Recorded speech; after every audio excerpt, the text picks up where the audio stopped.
Bismillahirrahmanirrahim. Həzrəti Peyğəmbər sallallahu aleyhi və səlləm Salman Farsiyə buyurmuşdur. Ey Salman, Allah Taala qızım Fatimənin bütün əzalarını hədsiz iman və yəqinlə doldurmuşdur. Əs-Saqibu fil Mənaqib kitabı. Salam olsun sənə, ey qabırğaları sındırılmış Zəhra salamullahi aleyha. Əyyam-ı Fatimə günlərində sizlərlə görüşə gəldik. Gəldik ki, yeni mövzuları müzakirə edək. Əgər Əyyam-ı Fatimədirsə, Fatimə günlərdirsə, deməli mövzumuz da xanım Zəhradan olacaq. Bəli, sözümüz və mövzumuz xanım Zəhradan olduğu üçün mütləq ki, verilişimizin gözəl bir xanım qonağı var ki, o bizə bugün xanım Zəhra haqqında bir qədər verilişimizin sığacağı qədər zamanda xanım Zəhra haqqında daha da geniş məlumatlar verməyə səy göstərəcək. Bəli, qonağımız Hikmət Tədris Mərkəzinin müəlliməsi Güldanə xanım Əliyevadır. Xoş gördük Güldanə xanım. Xoş gördük Salə xanım, çox sağ olun. Bəli Güldanə xanım, öncədən də vurğuladıq ki, xanım Zəhra Əyyam-ı Fatimə günlərində biz mövzumuzu xanım Zəhra ilə başlamaq istəyirik və bu sizinlə başlayacağımız xanım Zəhranın günlərində ilk verilişimizdir. İlk olaraq izləyicilərimizə də bacardığımız qədər məlumatlar verək və ilkin sualımız da belə olsun ki, xanım Zəhranın cəmiyyətdəki mövqeyi necə idi? Ümumiyyətlə xanım Zəhra kim idi? Buyurun, sizi eşidirik. Salə xanım, ilk öncə Əyyam-ı Fatimə günləri münasibəti ilə bütün şiyələrə, Zəhra sevənlərə başsağlığı ərz edirəm, başda İmam Məhdi əleyhissalam olmaqla. Ümumiyyətlə, Əyyam-ı Fatimə haqqında biliklənmək üçün, ümumiyyətlə, xan Fatimə Zəhranı tanımaq üçün, birinci xan Fatimə Zəhranı gərək özünü tanıyaq. Peyğəmbərin qızı idi, düzdür, xanım Fatimə Zəhra, amma bundan əlavə xanım Fatimə Zəhranın bir kimliyi var idi ki, biz onun cəmiyyətdə olan mövqeyini, kimliyini araşdırmalıyıq ki, kimdir xanım Fatimə Zəhra? Biz bilirik ki, xanım Fatimə Zəhra Həzrəti Peyğəmbərin qızı idi və biz bilirik ki, həm də xanım Fatimə Zəhra Peyğəmbərin digər qızları da vardı. Baxmayaraq ki, xanım Fatimə Zəhra Peyğəmbərin qızı idi, amma Peyğəmbərin digər qızları da vardı. Amma biz görürük ki, Peyğəmbərin digər qızları arasında xanım Fatimə Zəhra ilə onlar arasında fərqlər var. Yəni, xanım Fatimə Zəhraya Həzrəti Peyğəmbər xüsusi diqqət göstərir. Çünki onun kimliyi şərafətli bir kimliyi idi. Onun kimliyi uca bir kimliyi idi deyə həmişə Peyğəmbər xanım Fatimə Zəhraya xüsusi diqqət göstərirdi. Düzdür, Həzrəti Peyğəmbər xanım Fatimə Zəhranı tanıyırdı, yəni bilirdi məqamı necədir. Amma həm də istəyirdi ki, cəmiyyətə onu göstərsin ki, xanım Fatimə Zəhra kimdir. Biz görürük ki, məsəl üçün, Həzrəti Peyğəmbər xanım Fatimə Zəhra gələndə ayağa qalxırdı, ona xüsusi ehtiram göstərdi, hörmət göstərdi və yaxud biz görürük ki, xanım Fatimə Zəhra haqqında ayələr gəlir. Məsələn, onun doğumu da, məsələn, Kövsər surəsi onun adına gəlir və yaxud Peyğəmbər ayədə ümumiyyətlə buyurur ki, Əhl-i Beyt haqqında ki, bu Əhl-i Beytdən biri də bilirik, xanım Fatimə Zəhra deyir ki, Əshab surəsi 33-dəki siz Əhl-i Beytdən hər cür çirkinliyi uzaqlaşdırdıq və sizi pak-pakizə qərar vermək istədik. Yəni, xanım Fatimə Zəhra o kəs idi ki, o pak-pakizə və məsum şəxs idi. Və yaxud başqa bir ayədə buyurur ki, Həzrəti Peyğəmbərin ki, yanına gəlirlər öz qövmü ki, bəs sənin bu risalətinin müqabilində ki, sən bizi çox belə deyək, sən bizi elə bir şey təqdim eləmirsən ki, bu bizim həyat, dünya və axirətimizi abad edir və bunun qarşılığında sənə bir əvəz vermək istəyirik ki, Allah burada müdaxilə edir, daha doğrusu Peyğəmbərə buyurur ki, onlara deyək ki, bu yəni sizə gətirdiyim risalətin müqabilində sizdən bir şey istəmirəm. Yəni, bunun əvəzində Əhl-i Beytimə məhəbbət istəyirəm ki, bu da xanım Fatimə Zəhraya şamil olur ki, yəni xanım Fatimə Zəhra o kəsdir ki, Allah onun məhəbbətini insanlara vacib etmişdir ki, onun məhəbbəti, onu sevsəniz, ona qarşı məhəbbət göstərsəniz, sizin qəlbiniz çiçəklənəcək, sizin qəlbiniz imanla dolu olacaq. Yəni, biz bilirik ki, ümumiyyətlə, məhəbbəti belə vacib, məhəbbət elə bir şeydir ki, onu vacib etmək olmaz. Yəni, insanın gərək qəlbindən gəlsin. Bu şey ki, Allah insanlara vacib buyurulub, demək ki, bu onun göstəricisidir ki, onlarda bir həqiqət yatır, onlarda bir paklıq yatır ki, məhz onları sevməklə, yəni xanım Fatimə Zəhranı sevməklə insanın qəlbi paklaşa bilər. Biz görürük ki, xanım Fatimə Zəhra Peyğəmbərin ümumiyyətlə İslam ümmətində Peyğəmbər öz işlərinin içinə qatır xanım Fatimə Zəhra. Məsəl üçün biz tarixdə görürük ki, Nəzran xristianları ilə mübahilə günü xanım Fatimə Zəhranı aparır. Çünki o məsum şəxsdir, pak şəxsdir. Və yaxud biz tarixin digər yerlərində görürük ki, döyüşlərdə xanım Fatimə Zəhra Peyğəmbərin yanında olur. Məsələn, Uhud döyüşündə Peyğəmbərin yanında idi. Yəni, necə ki, başqa şəxslər, necə ki, belə deyək, fəzilətli səhabələr Peyğəmbərin yanında idi. Həmçinin xanım Fatimə Zəhra da Peyğəmbərin yanında idi. Həm Məkkə dövründəki, onda xanım Fatimə Zəhra kiçik idi. Məsələn, Peyğəmbər ona deyirdi ki, atasının anası, Ümmü Əbiha deyirdi. Yəni, xanım Fatimə Zəhra Peyğəmbəri daim qoruyurdu, daim yanında idi. Onun xidmətində idi. Həmçinin Mədinə dövründə də biz döyüşlərdə görürük. Məsələn, bir hadisə var, Xəndək döyüşündəki Peyğəmbər və səhabələri gecə-gündüz xəndək qazırdılar ki, düşmənlərdən qorunsunlar. Orada xanım Fatimə Zəhra Peyğəmbər üçün yemək bişirir, gətirir. Həzrət Peyğəmbər deyir ki, qızım, 3 gün idi ki, mən heç nə yemirdim, yəni ac idim. Yəni, biz başa düşürük ki, xanım Fatimə Zəhra Peyğəmbərin nə qədər diqqətdə saxlayırdı, nə qədər onun qayğısını çəkirdi. Və həmçinin də necə ki, Peyğəmbərin qayğısını çəkirdi, həm də bu ümmətin, yəni İslam ümmətinin, İslamın qayğısını çəkirdi. Elə bir şəxsiyyət idi xanım Fatimə Zəhra. Ümumiyyətlə, biz xanım Fatimə Zəhradan çox danışa bilərik onun kimliyi barəsində. Mən qısa-qısa yerlərə toxundum ki, hadisələrə toxundum ki, ümumiyyətlə bizim üçün aydın olsun ki, xanım Fatimə Zəhra kimdir? Və belə bir şəxsiyyətin ki, İslamda belə bir yer tutub. Mən ümumiyyətlə bunu bütün alimlər deyir ki, xanım Fatimə Zəhra, daha doğrusu Həzrət Peyğəmbər İslamı Həzrət Əlinin vasitəsilə önə aparırdı, önə çəkirdi, həmçinin digər səhabələr.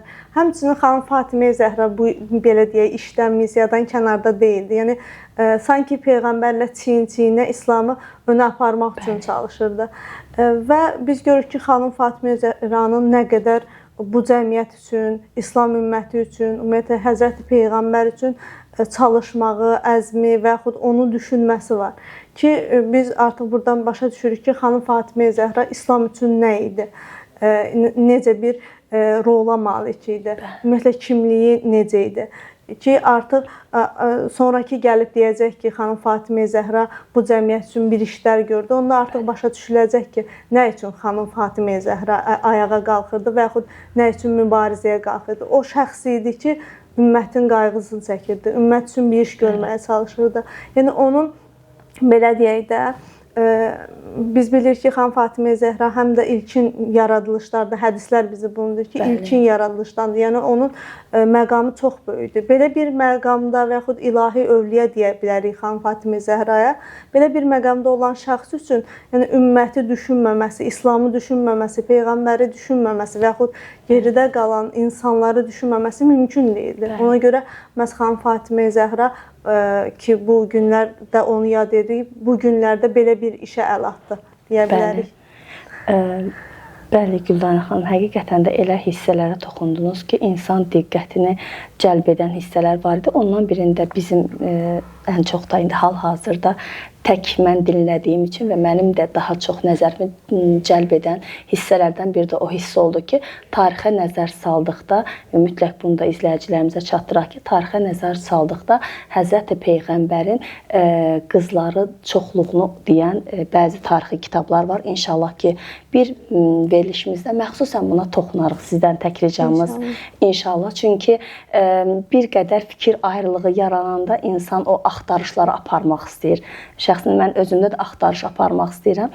Çünki oxuduğumuz tarixi mənbələrdən bir neçə hissəsində biz də oxu və qeydləri götürmüşdük ki, hətta xanım Xədicənin dünyasına cavan dəyişən bacısının övladlarını saxladığı halda Həzrəti Peyğəmbər o qız övladlarını, hətta onlardan birinin adını tarix Rüqəyyə deyə qeyd etmişdi ki, Həzrəti Peyğəmbər o qız uşaqlarını Zəhradan ayırmazdı. İnşallah bu, bəli, əlbəttə İslam tarixinə söykənə öyrənəcək bir dərs olacaq bilirəm ki, çünki peyğəmbərin əxlaqı var orada. Əsas odur ki, peyğəmbər övladlar arasında heç bir fərqi qoymurdu.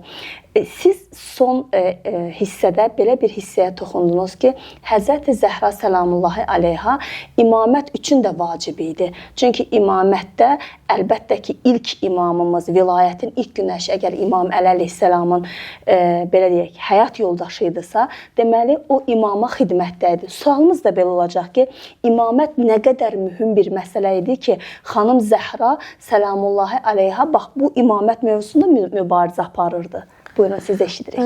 Demək, Salih xanım, bu suala cavab vermək üçün biraz İslam tarixinə baxaq ki, ümumiyyətlə Həzrəti Peyğəmbər peyğəmbərlik missiyasında nə işlər gördü? Ümumiyyətlə peyğəmbərlik missiyasını tamamladı mı? İnsanlara tamamilə Allah istədiyi bir İslamı gətirə bildimi? Bu tərəflərə toxunaq ki, artıq bizə sonrakı imamət məsələləri insanların zehnində aydınlaşsın. Demək, biz bilirik ki, Peyğəmbər 23 il ərzində insanlara vəhiy vasitəsilə həqiqətləri çatdırdı. Yəni İslam maarifini çatdırdı.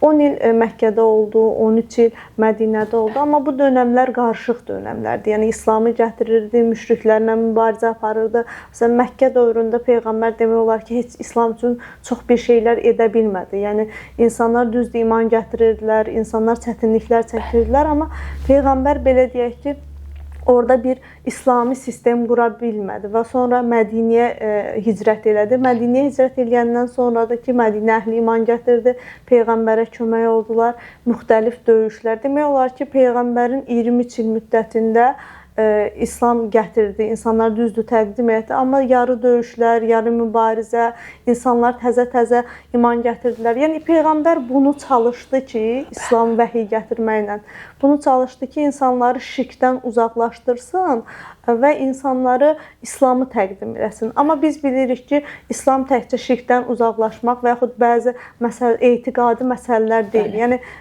Quranda ayə var ki, məsələn Allah Taala buyurur ki, onlara deyir ki, ey İman gətirənlər, iman gətirir. Sual oluna bilər ki, niyə iman gətirilmiş şəxslərə, yəni Allah bir də deyir ki, iman gətirir. Yəni onlar etiqadda, yəni etiqadda İslamı qəbul etmişlər. Allah onlara deyir ki, etiqadda qəbul etdiyiniz İslamı həm də qəlbiniz vasitəsilə qəbul etməlisiniz. Yəni qəlbiniz vasitəsilə İslamı yaşamalısınız. Yəni ruhunuz qəbul etməlidir bu İslamı. Yəni təkcə zahiri əməlləri etməklə kifayət deyil.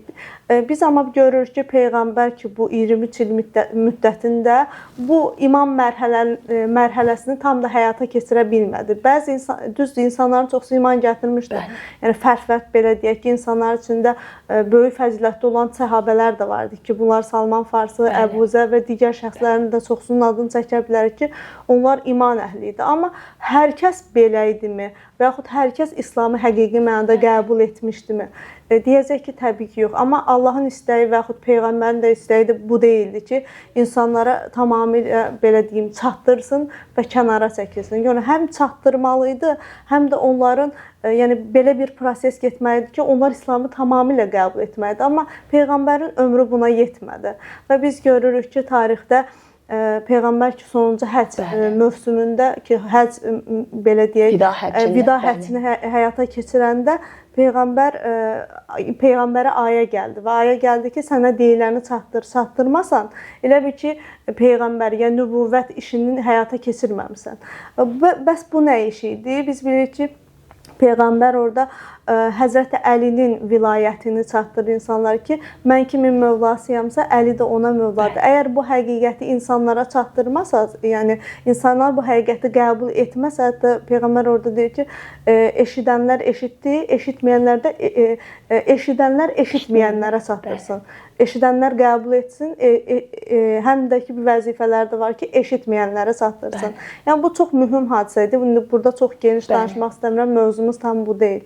Amma Peyğəmbər hətta ondan sonra bir ayədə gəldi ki, indi İslamı tamamladım, sizin üçün bəyəndim. Yəni indi İslam tamamdır. Nə vaxt Həzrət Əlinin vilayətini təqdim eləyəndə. Niyə? Çünki bundan sonra artıq Həzrət Əli vilayətə gəlib, yəni xilafətə gəlib İslamı insanlara həqiqi mənada çatdıracaq idi.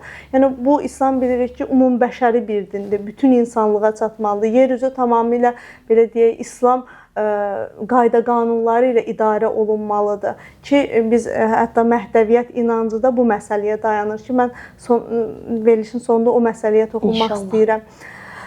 Demək, bu məsələ insanlara çatmaydı Həzrət Əlinin vasitəsilə. Amma biz görürük ki, tarixdə Peyğəmbərin vəfatından sonra bu məsələni ki, insanlar eşitmişdilər, amma ciddiyə almamışdılar. Ki, insanlar bu məsələdə ciddiyə almadılar deyə Həzrət Peyğəmbərin, belə deyək, Quranın dediyi məsələlərdə laqeyd qaldılar. Məhz ona görə Həzrəti Zəhra ayağa qalxdı ki, məhz İslamın bu həqiqi İslamın insanlara çatması üçün, belə deyək, Peyğəmbərin vəsiyyətinə əməl olunması üçün ki, bu da insanlığa üçün zəruri idi. Ona görə Həzrəti Fatimə Zəhra ayağa qalxdı və mübarizəyə başladı. Daha geniş və o qədər rahat bir şəkildə izah etdiniz ki, həqiqətən də xanım Zəhranın vurğuladığınız kimi o dövrdə deyərdim ki, ən çətin dövr oldu. Ən çətin dövrü atasından sonraki dövr oldu. Çünki o dövrə diqqət eləyəndə siz bir hissəni vurğuladınız ki, onun missiyası oydu ki, o ayağa qalxsın və onun Həzrəti İmam Əli əleyhissalamın öz dövrünün belə deyək də imamına xidmətdə olsun. Həqiqətən də o tarixin səhifələrini vərəqlədikcə insan çox təəssüf hissləri çox keçirdir ki, öncədən vurğuladığınız kimi xanım Zəhra kimi Zəhranın qapısında nələr baş verəcək. Bəli, orada Məhdəviyyat mövzusunda vurğuladınız ki, bir qədər sonra sizə Məhdəviyyatdan da vurğulayacağım xanım Zəhranın bağlılığını. Elə söhbət də Məhdəviyyatdan düşdüyünə görə sualımız da belə olsun. Xanım Zəhranın missiyası nədən ibarət idi o dövrdə? Yəni Həzrəti Peyğəmbərin şəhadətindən sonraki olan dövrü biz nəzərdə tuturuq və ümumiyyətlə həmin dövrdə xanım Zəhra öz missiyasını necə yerinə yetirdi? Buyurun. Çox yaxşı sualdır Salə xanım. Ümumiyyətlə biz əvvəldə dedim ki, zaten Əhl-i Beyt, xan Fatimə Zəhra özlərindəki missiyanı da bilirdi əvvəlcədən. Bunu da qeyd edim, çünki Peyğəmbər ki vəfat edəndə xan Fatimə Zəhra çox ağlayırdı, çox narahat idi. Həm ümməti üçün narahat idi, həm də ki insanlar necə yanaşacaq bu məsələyə, əhdlərinə vəfa belə deyim edəcəklərmi? Həmçinin Həzrəti Peyğəmbərdən ayrılmağın da özü böyük qəm-qüssə idi. Amma Peyğəmbər onu yanına çağırır, xan Fatimə Zəhran ki, görür çox narahatdır, deyir qızım narahat olma, mənə ilk qovuşan şəxs sən olacaqsan. Burada başqa məsələlər də var, onu demək istəmirəm ki, mövzumuz çox uzun olmasın. Demək, xan Fatimə Zəhra zaten bilirdi üzərinə belə bir missiya düşəcək. Yəni, xan Fatimə Zəhra Həzrət Əlinin vilayət məsələsi, yəni xilafət məsələsi üçün ayağa qalxmışdı ki, məhz Həzrət Əli xilafətə gəlməli idi ki, İslam bütün insanlara öz haqqı ilə, belə deyək, öz həqiqəti ilə çata bilsin. Ona görə istəyirdi ki, xan Fatimə, Həzrət Əli xilafətə gəlsin. Yəni, belə deyəcək ki, hətta bu təbirlə deyilir ki, xan Fatimə Zəhranın o dönəmdə iki ən böyük miqyaslı, belə deyim də, haqqı bərpa etmək üçün ayağa qalxmışdı. Bu böyük miqyaslı haqq nədir? İnsanlara çatdırmaq istəyirdi ki, Həzrət Əli Allahın höccətidir və xilafət məqamında olmalıdır. Zaten Həzrət, yəni o Mədinə əhli, İslam ümməti bilirdi ki, Həzrət Əli xilafətini Peyğəmbər insanlara çatdırıb. Amma belə deyək ki, başa düşmürdülər çox da. Amma xan Fatimə Zəhra onlara başa salmaq istəyirdi ki, bu nə qədər ciddi məsələdir. Məsəl üçün, xan Fatimə Zəhra ki, getdi Əlinin haqqını müdafiə eləməyə və məsəl üçün bu hadisələr ki, Əlinin vilayət məsələsinə laqeyd yanaşdılar, beyyət eləmək istədilər.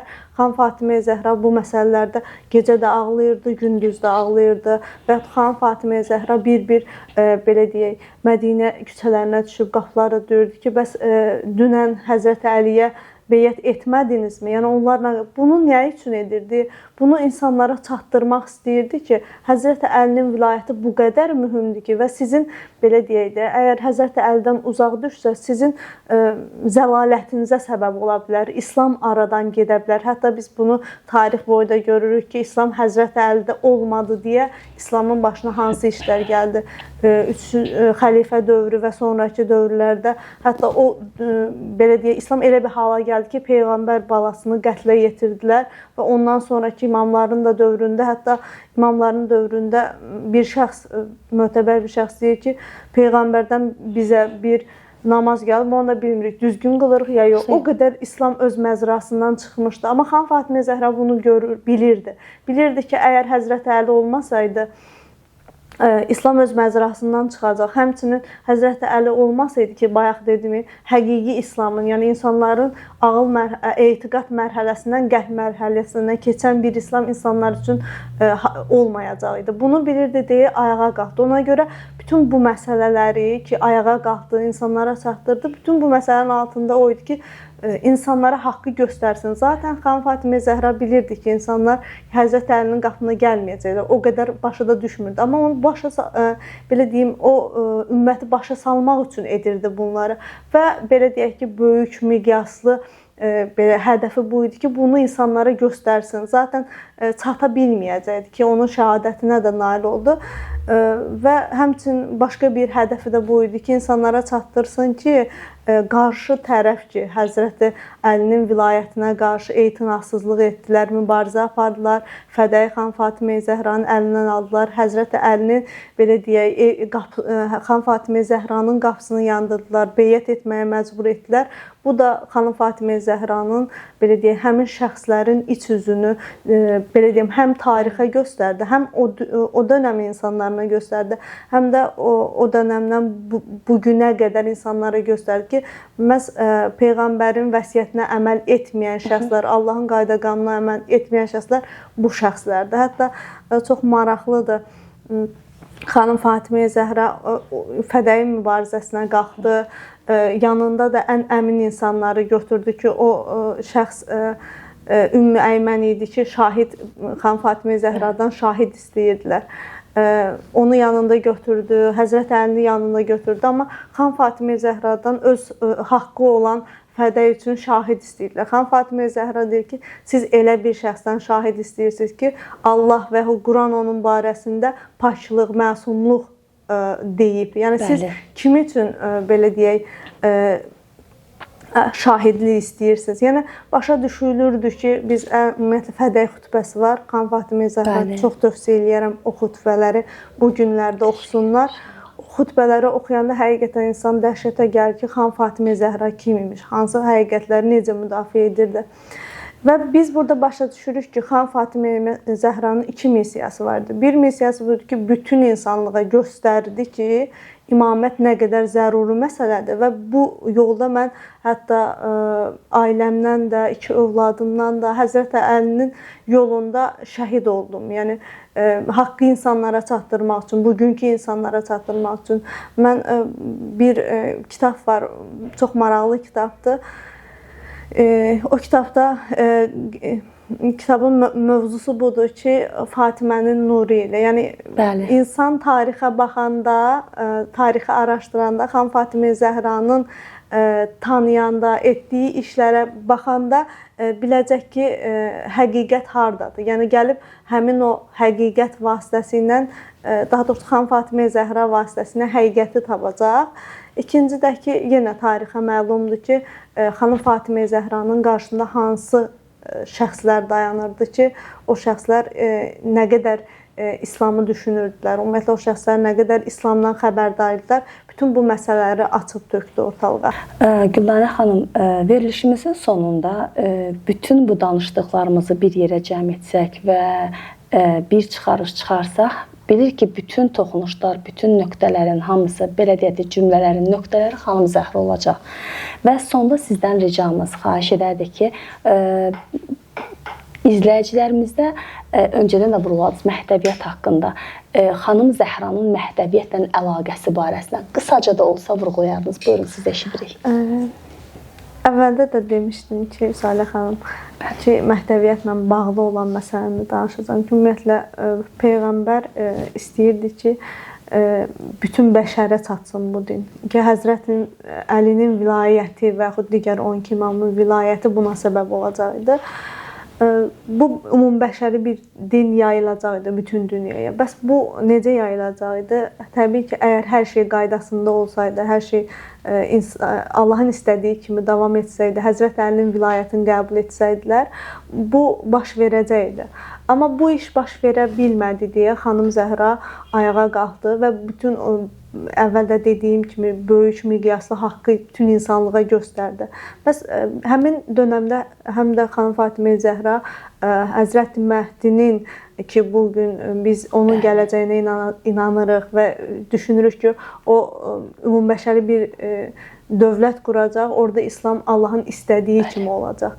Bəs xanım Fatimə Zəhra həmin dövrdə gördüyü işlərdən bir nəticədə bunu çıxara bilərik ki, məhdəviyyat məsələsinin bünövrəsini qoyurdu insanlığa ki, insanlıq məhz xanım Fatimə Zəhranın vasitəsilə gəlsin, ümumiyyətlə həm imamətə çatsın, imamətin dəyərini, ümumiyyətlə imamət nədir onu anlasın və mübarizəsi də demək olar ki, həmin məsələni göstərir. Yəni bugün xanım Fatimə, həmin dövrdə daha doğrusu xanım Fatimə Zəhra məhdəviyyat məsələsinin mühümlüyünü qabardırdı. Həm də belə deyə bilərdik ki, çünki zaten xanım Fatimə Zəhra istəyirdi ki, Həzrət Əli gəlsin və sonra digər imamlar gəlib insanlığı bu, belə deyək, İslamın bu hədəfinə çatdıracaqdı. Amma çata bilmədi deyə xanım Fatimə Zəhra mübarizəyə qalxdı. Bir növ deyə bilərik ki, xanım Fatimə Zəhranın həmin missiyası məhdəviyyət məsələsinə belə deyim, rol oynayır. Ona xidmət edir, belə deyək. Məhdəviyyət məsələsinə xidmət edir xanım Fatimə Zəhra həmçinin. Təşəkkür edirik. Həqiqətən bugünkü veriliş mənəvi baxımdan o qədər insanda yüksəliş gətirdi ki, və ən əsas da verilişin əsnasında siz belə bir kəlmə işlətdiniz ki, xanım Zəhranın nuru ilə əslində elə getmək lazımdır ki, onda həqiqəti tapacaq. Sizə təşəkkür edirik gəldiyiniz üçün və təklifimizi qəbul etdiyiniz üçün. Allah razı olsun. Çox sağ olun. Bəli, əziz izləyicilər, qonağımızın dediyi kimi xanım Zəhranın nuru ilə həqiqətə doğru addımlamaq istəyirsinizsə, elə bu verilişin əsnasında danışdığımız müzakirələri əgər cəm etsə, tək bir söz deyəcək. Məhdəviyyatın yolu elə xanım Zəhradan keçir. Sən xanım Zəhranı dərk eləsən, sən məhdəviyyatı da dərk edəcəksən. Allahümmə əccilli və leykəl fərəc. Sağ olun, salamat qalın. Allah amanında.